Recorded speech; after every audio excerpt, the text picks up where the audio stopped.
As-tu déjà rencontré quelqu'un qui te fait sentir que tu transformes tout en problème ou que tu es toujours en tort, même quand ce n'est pas de ta faute? Si c'est le cas, tu vis peut-être ce qu'on appelle de la violence réactive. Et devine quoi? Tu n'es pas seul et tu n'es pas fou. Imagine ça, on te traite mal et tu réagis pour te défendre. Mais au lieu de comprendre ta souffrance, les gens commencent à te voir comme le méchant.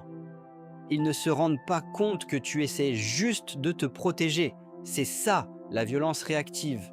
Reconnaître ces signes est essentiel pour agir sur les causes profondes et te protéger.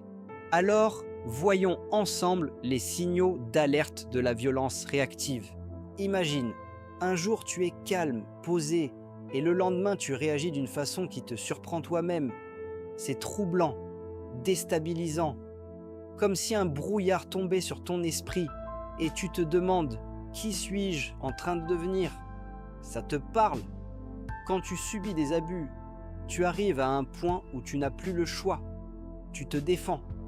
Tu deviens irritable, hyper sur la défensive, méfiant, voire agressif.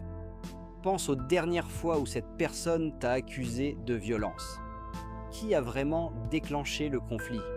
Si c'est toujours lui ou elle, jamais toi, c'est un signe clair qu'il y a un problème.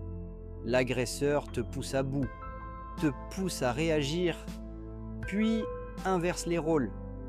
Dès que tu te défends, il ou elle se fait passer pour la victime et toi pour l'agresseur.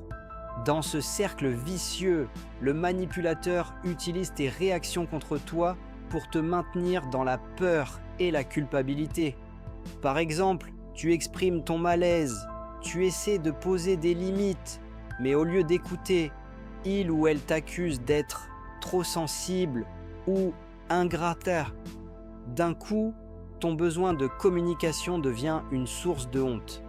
Tu te demandes si tu n'exagères pas, c'est du pur chantage émotionnel.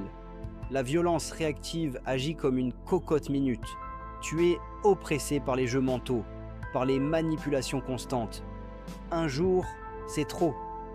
La douleur accumulée explose. Tu t'effondres, tu cries, tu pleures, ou au contraire, tu t'enfermes en toi-même. Dans les deux cas, tu ne peux plus continuer. Ton corps et ton esprit réagissent pour survivre. C'est une réponse instinctive, une manière de faire face à l'insupportable.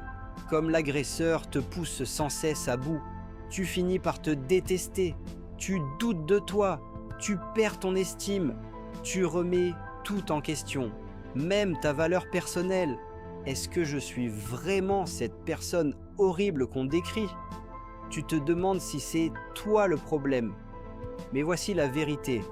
Tu es victime de manipulation. Tout est fait pour te faire douter, pour te garder sous contrôle. Leur abus ne définit pas ta valeur. Réagir à la violence ne fait pas de toi un agresseur, c'est une réaction de survie.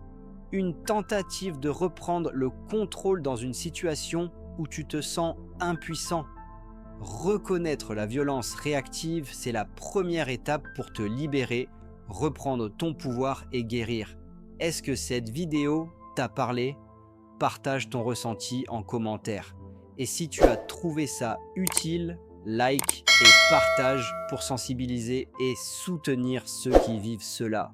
Abonne-toi pour ne rien manquer des prochaines vidéos sur la santé mentale, les comportements toxiques et les traumatismes. Merci d'avoir regardé.